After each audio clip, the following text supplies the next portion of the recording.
Alright guys, so 2 weeks after I ordered the TV, it was exactly the 25th of November last month, Black Friday. Finally the TV showed up today at my doorsteps. 2 weeks later, a bit of a late delivery from LeEco, but hey, maybe it's worth waiting, hopefully. I got the 55-inch Super X4, as you can see. I have a tiny little concern. I already contacted the customer support. Hopefully that's not gonna be a problem. Hopefully I didn't get a refurbished, TV. But this is what I'm talking about. The security seal on the TV is broken, so I don't know what's that all about. Hopefully the TV is still gonna be new inside. And let me pop some of those seals, these other ones, straps, and I will be with you in a second while I'm pulling it out the box. Another thing I just noticed, there's security tape over one of the seals, these plastic seals that come off so you can take the box apart, bring the TV out. So I don't know what's that all about again, but yeah, hopefully the TV is new inside and it's working. I'll be right back with you guys. Real quick back guys with the content of the box, accessory box inside. As you can see, power cable, batteries for the remote. We have standard RCA cable, some screws for the legs, the stands, and we have the LeEco remote, smart remote, which is actually made out of metal, at least the front part of it. The back is plastic, but the front is metal, probably aluminum, and the quick start guide. All right, we'll be back in a moment. All right, and this is how the TV looks like, packed, laying on my couch right now, waiting to be mounted on the wall. It doesn't look like the box was open or anything like that, so I don't know why the seal was broken. So hopefully everything is okay with it and it's working. I'll be back with you guys in a second after I put it on the wall. Alright guys, time for me to finish that video. After a couple weeks of using the TV, the LeEco X4 55-inch, here's what I think about it. Right off the bat, I can tell you, definitely the TV is worth the paid $500 for around Thanksgiving promotions. Any cent over that, in my humble opinion, is you overpaying. I think you could have got a lot better deals and other more respectable brands for about the same amount of money. But I think for $500, it was a good deal. But as every other new brand stepping into the market, I know the LeEco are not new to the market, but they are new to the American market, unfortunately, and they have a lot of things to work on, to be honest. There's definitely some issues that can be addressed with software updates, some things that are not that easily addressed. So let me start with the issues I have, and then I will go to the things that I like. So right off the first issue that I noticed is putting the TV on the wall. I ran a few tests, which are free on YouTube. You can test it out for dead pixels. And my TV had a dead pixel right about this section, kind of in the middle of the top edge of the screen. Luckily for me, it was only one, and again, luckily for me, this one was only stuck, not completely dead.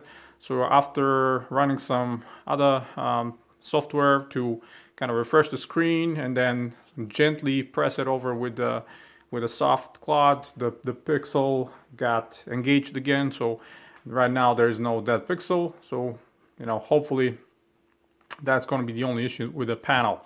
Unfortunately, my sister-in-law bought the same model. She has a dead pixel as well. Hers is completely dead, so I couldn't fix it. My best friend bought the 43-inch TV. He had a dead pixel as well, and he ended up returning this TV.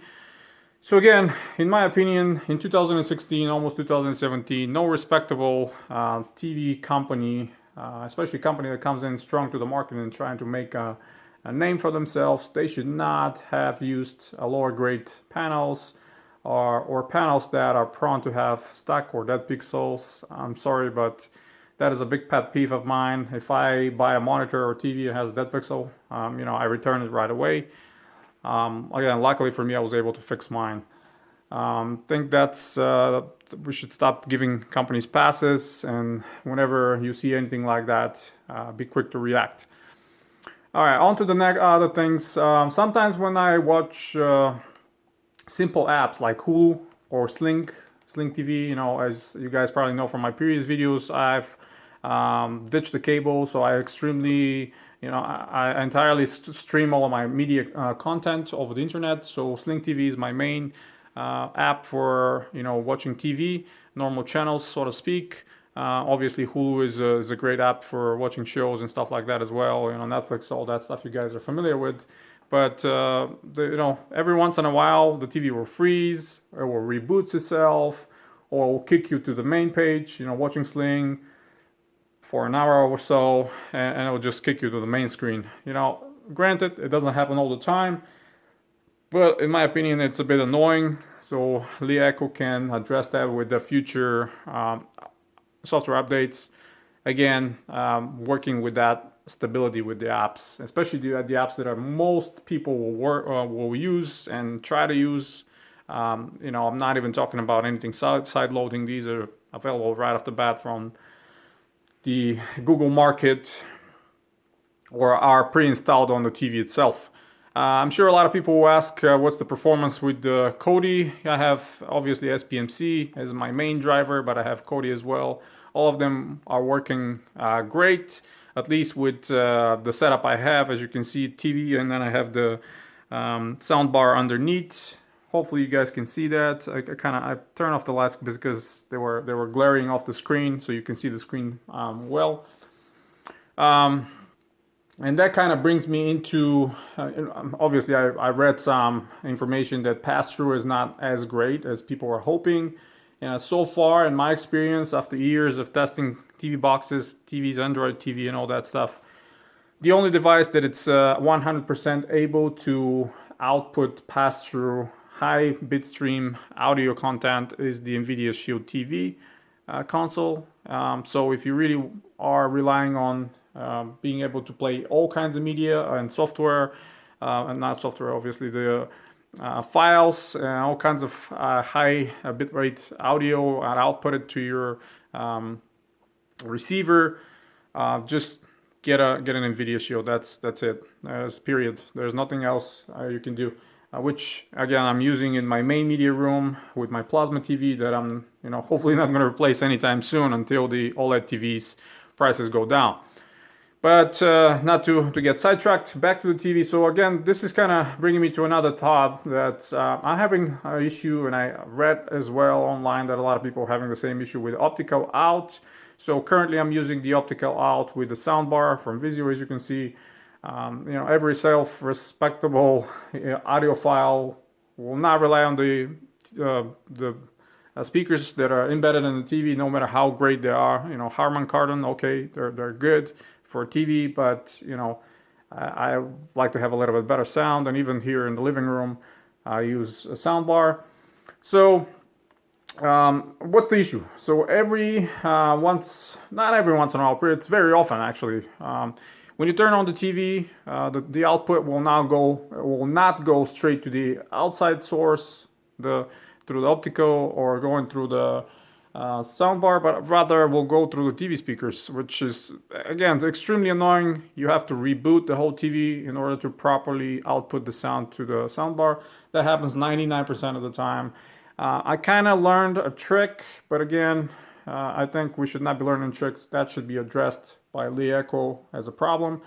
So you have an option to leave the TV to default on one of the external sources. Currently I have a Roku TV stick, and I have a Minix Android box connected to it. So if I've currently, actually, let me go to my settings and show it to you.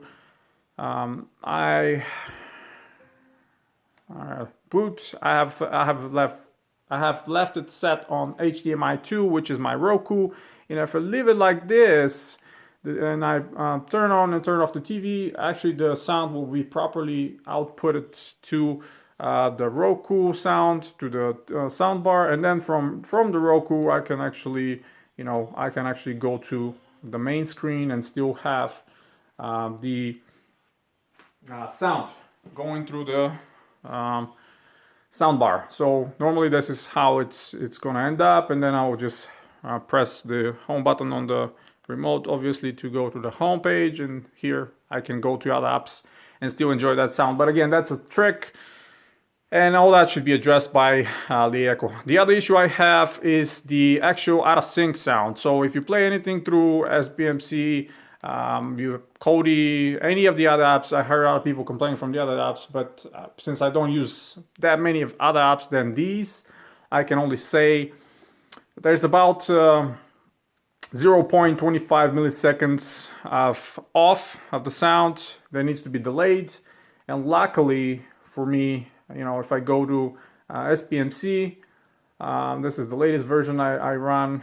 When you go to the play any file, but if I go to the audio, hold on, let me show you the system info.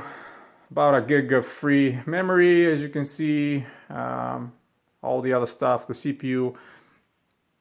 So if I go to the settings here, and then I go to the audio, which systems, audio output. So if from here, you can adjust that to have a delay, but it's easily done. I'm sure most of you have that option. You guys play around with Kodi or SPMC. You know how to do that when you're actually playing a file. I don't want to play any file right now because of the copyright infringement issues and problems and stuff like that, but you can adjust that while watching a file, hitting your menu, going to audio, and then doing the delay from there. This is easily adjustable in those apps, but unfortunately apps like Plex, and this is another thing that happens with SPMC, but I think that's a SPMC problem.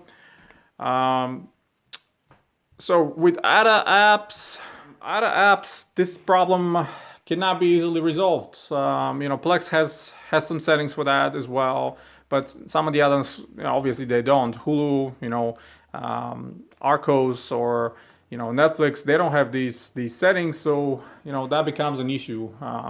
If you're really watching a lot of content, you're gonna notice it. Even if you're not trained to really watch and catch that problem, you're gonna notice it eventually. Hopefully that can be addressed again by software update from LeEco. I don't know why they didn't put an option in the settings for us to adjust that, because the nVidia Shield TV console has that option in their menu, so you can adjust the delay of the sound and match it with the screen. Obviously here is the information on the software version. You can see all that. Storage, with all the apps I have installed currently, internal storage available space about 18 gigs. That's fair enough. I mean, 32 gigs internal storage is great. 3 gigs of RAM is great again. I'm just surprised that the system and all the apps installed take about 2 gigs, which in my mind is a lot. I think they can optimize and have less memory consumption. But again, not a big problem if you have, obviously they have 3 gigs, so it's not a huge problem for me. All right, what else I wanted to show you. So if I go to, some of the apps are not showing here, especially the ones that you side-loaded, so to speak. So I actually have to go to settings, then I have to go to apps, and then from apps, I can actually launch CPU-Z. So if I launch CPU-Z, you'll see that the 2 and 2 cores, the A72, A53 are shown here as 1.4 gigahertz. Which is a bit concerning again. Maybe the CPU-Z is not reading it correctly, but I mean, how can we tell? It was advertised that the CPUs are actually going up to 1.73 gigahertz. Here we see they're 1.4, so I don't know what to believe, the advertisement by LeEco or the actual CPU-Z app. Hopefully the CPU is not correct, but hey, who knows? As you can see, the CPUs are not idling way too low. They're staying at about 1.1 gigahertz, so that's one of those things to notice. Screen resolution, normally it will tell you 1080p. It's again one of those things, it's not defaulting on 4K. As you can see, available RAM is about 1 gig. All these things you can see here as well, not too crazy for information. The other thing, all right, so speed test, using fast, let's hit that. My TV is connected straight to the router via cable, and my router is less than a year old, over $200 router. So that's the situation you're getting, 57, where other devices like that Android Minix TV box hits the 90, which is my maximum through Comcast I have right now. And this one, the TV shows 57. So again, I'm really hoping that I'm not gonna have problems in the future when there's more 4K streaming content. I hope that bandwidth will be enough. So, I've seen some 4K videos of YouTube had to be buffered. So again, it might be a little bit concerning. And trust me, it's not my hardware. The cable is Cat5e. The router is TP-Link AC2600. Very good and very new and speedy router. So none of that. It's the problem of the connectivity I had before. All right, that's enough with the issues. It's getting pretty long.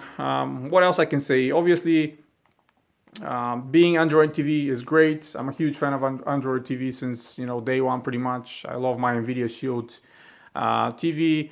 The ability to be able to load all these apps is great. System update. Let's see if there's anything out today. I don't think there is. Yeah, that's the latest version I have, as you can see right there. So voice on the remote, I normally don't use that, but I mean, it's fine. It's not that bad. For those people that can use it and they want to use it, you can all the time. YouTube, obviously, if you can go here, let's see, find 4K HDR videos. And you'll see you'll pull, the content here, so you can start checking it out. So let's check this one for a second. Let me check the quality.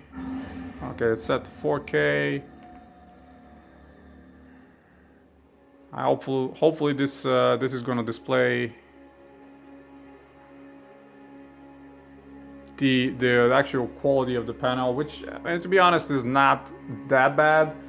Being edge lit, obviously, is not going to be as great as the backlit ones or OLED ones, but hey, again, for $500, you can't really expect too many bonuses here.